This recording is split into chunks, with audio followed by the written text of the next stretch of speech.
There's something special about a pot of Trini Stew Chicken. That rich aroma filling the kitchen, the sound of the pot bubbling, and the deep flavor that reminds you of home. Tender, juicy, and seasoned with love. This is comfort food, Trini style. And if you want to learn my method, then stay tuned. So firstly, I am starting off with freshly washed and seasoned chicken, and I'm adding green seasoning, salt, all-purpose seasoning to my cut up chicken, and this is one whole cut up chicken, and you're gonna give that a good mix and allow this to rest in your fridge at least for 24 hours. If you cannot wait 24 hours, I would say for at least 1 hour to let all that rich seasoning soak and marinate into your chicken for a while. This is going to ensure that your chicken is properly well seasoned and it takes all the flavor in all areas of your chicken. Next, you're gonna have a heated pot, and you're gonna make sure your pot is really hot. You're adding some salt and some brown sugar. You can minus the oil if you like, but I like to burn my sugar with some oil. Once your pot looking like this, then you know you're ready to stew your chicken. So you're going to ensure that your sugar has caramelized and get that deep brown looking color just like this. Once you're seeing this color, you know you're ready to put your chicken into that pot.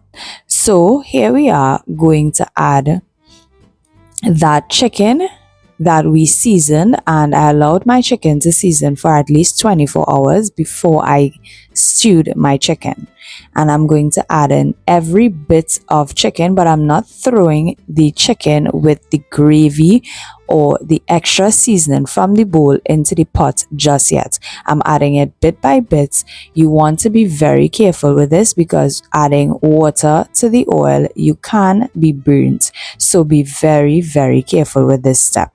And you've seen that I've added all of my chicken to the pot. There is no excess liquid in there, and I'm going to give that a good mix. You're going to mix it until all your pieces of chicken have been thoroughly coated and caramelized into that brown, that rich brown flavor. And at this point, your pot or your kitchen should be smelling absolutely amazing. Next, you're going to allow this to just simmer and allow the chicken to spring its own water. Once your chicken has begun to spring its own water, you're going to allow this to cook in that particular water that it sprung for about 5 to 10 minutes, depending on how much chicken you're cooking.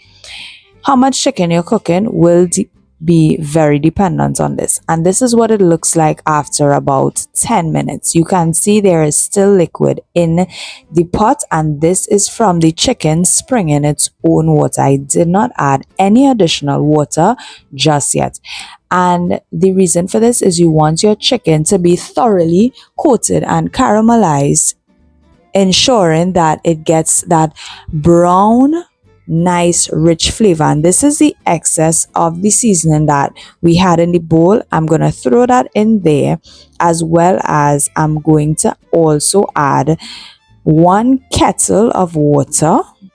This would be very dependent on the size of kettle that you have, but the kettle or the amount of water that I'm putting in here, it is just to cover the chicken. You are not going to drown your chicken in the water. You are just going to cover your chicken in that water, and you're going to cover this down with your pot cover for about 15 minutes. I'm just using my pressure cooker to cook the chicken in, but I'm not pressure cooking the chicken. After about 15 minutes, this is what your chicken is looking like. I just like to check my chicken ever so often to see if there's still enough water in there, if the chicken has maintained that brown color that we like. So I like to go in ever so often and check it through. and ensure that there's no chicken also sticking to the bottom of the pot.